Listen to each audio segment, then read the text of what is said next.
Welcome, traveler, to the wonders of the world, where you can become a citizen of history. I'm Nestor, and this is the Atrium, the starting place for all the adventures you will go on. First, let's start with the basics by going through a short tutorial. By pressing the back button on your Gear VR, you can pause the game at any time and bring up this pause menu. In the center, you'll see a mission list that displays tips for what to do next. On the left and right are options for the game. Items such as returning to the Atrium or changing your height can be found here. Click the back button on your Gear VR, close the pause menu, and continue to my left is the dialogue icon. In your travels, you will see this icon pop up when you look at another person. This lets you know you can start a conversation. Place the dialogue icon over my body and tap the trackpad to start a conversation. Next or no icon. As you talk with characters in the world, they may ask you a yes or no question. When this icon appears, you must nod or shake your head to answer. I'm going to ask you a question as an example. Do you like history? Me too. If we don't learn from history, we may end up repeating the mistakes our forebears have made. Another way to look around the world is to swipe your finger forward or backward on the trackpad of your Gear VR. Try it now. In addition to speaking with people in the world, you can also learn more about the world by clicking on items with this cursor. For this example, click on this cute llama to learn about its history, then add it to your collection. If you're lucky, you may find this golden llama in one of your adventures. Speaking of adventure, let's move those feet and explore the world. To teleport around the world, place the walking feet icon on the ground you wish to move to and tap the trackpad. To practice, please turn around. Do you see the target behind you? Aim the feet at the target and tap to teleport forward. Great! Now follow the trail targets up to the sky bridge on top. Keep going. You're almost at the top. You made it! It's beautiful up here, isn't it? You can change the sky by clicking on the screen to my right. While the Atrium is easy to navigate, many of the worlds you are about to visit are larger and require you to teleport great distances. To make those jumps, you'll need to use the map icon in front of you. Look out to the horizon, and the map icon will appear. Now tap the trackpad and a map will unroll in front of you.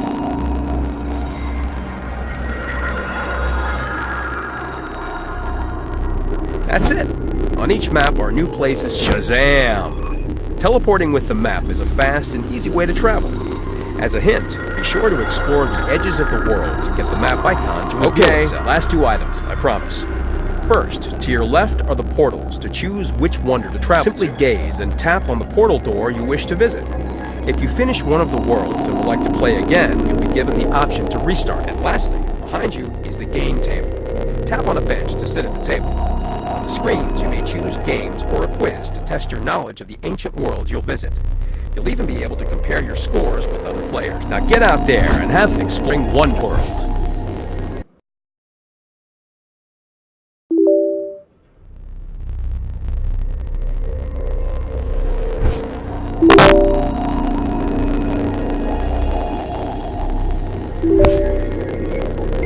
You are now traveling 30 miles south of the South American Incan capital city of Cusco, Peru. The year is 1532, and two Incan brothers, Atahualpa and Huáscar, have fought a civil war for control of the empire their father built. You are Anca, an administrator sent by the victor, Atahualpa, to assess the estate of the past emperor. Once the home of hundreds of people, only a skeleton crew now inhabits a place now known as Machu Picchu.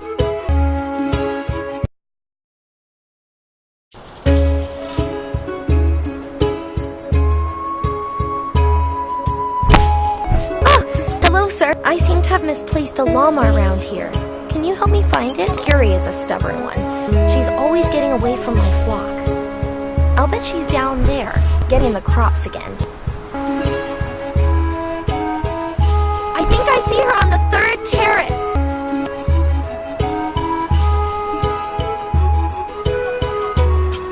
Ah, there she is. I'm glad you found my llama before a puma did. There's plenty of predators around here. It's not safe to travel alone, you know. I'm Asiri. I'm Manco, an administrator from Quito. You must have news from the war. I heard that Atahualpa finally took the city of Cusco, which makes him emperor now. Is that true? Yes, and I have orders to assess this site and report back to him. Well, if you take a look around, you'll see we don't have nearly enough people to make this place ready for Atahualpa. We can't wait for it to be a full city again, fit for a new emperor. It's not that simple. I need to obtain a quipu of Machu Picchu's records before I know what's to come. Rainy is the one who keeps the quipus. He's our administrator. But I can tell you almost anything you need to know about Machu Picchu. I've worked here since I was a child. How long ago was that? 8 intis at least.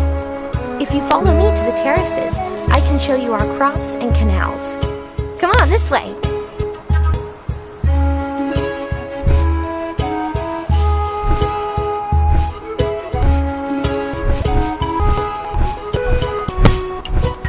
Just a few more steps.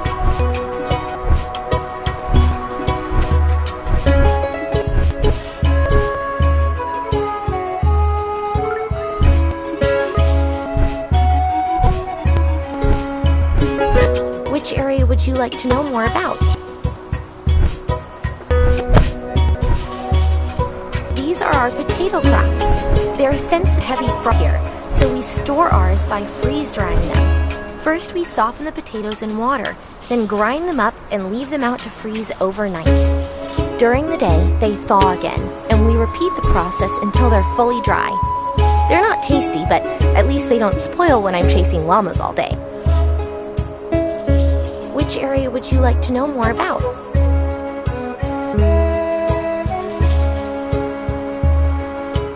That's maize, or corn. It's a sacred food here.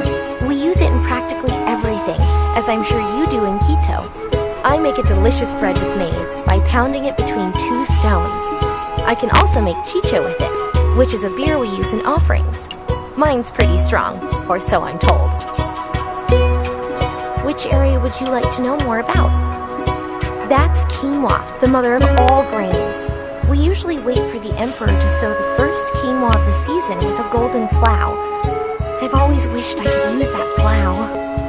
So you're a farmer too? How many jobs do you do around here? Just a few, when we're short-handed. All right then, I'll let you tend to your business. Thank you again for helping me find Curie. Please take this spool of yarn as a token of my gratitude. I just finished spinning it this morning. Thank you. You can find Rainy at the Intihuatana at this time of day. That way. Or you can come back here if you'd like me to weave you something with that yarn. Hina Kachun, good luck. Hina Kachun, good day.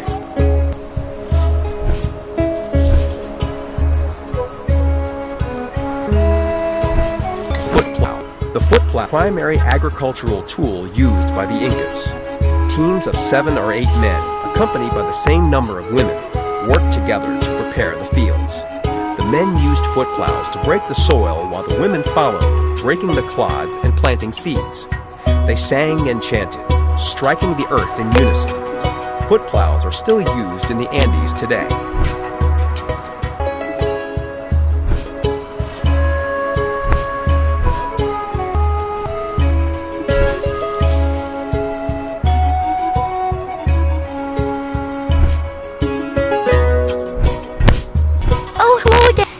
Finding the Intihuatana? Well, I wish I'd talk more, but I really must get back to herding my llamas. After you see Rainy, come back and see me again.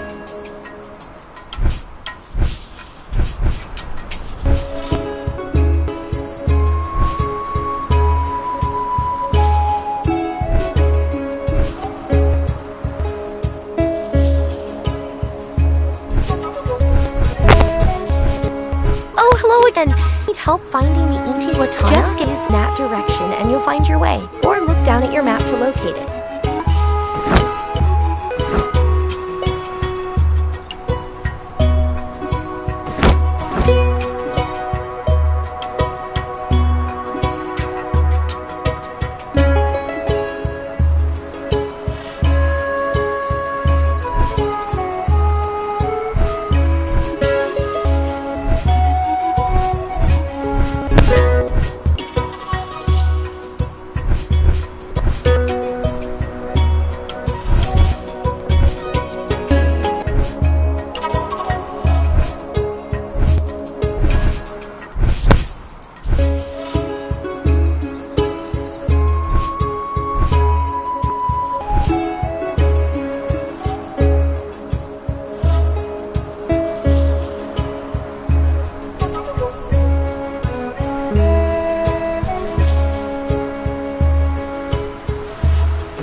may I ask, are you, sir? I am Anko, an administrator from Quito, sent on behalf of Ottawa. Indeed. In that case, welcome. You are an honored guest. Please, join me. Tell me what news from Quito. The best news. The war has ended.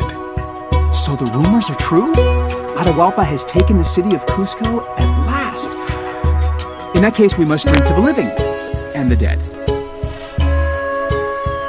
Proceed.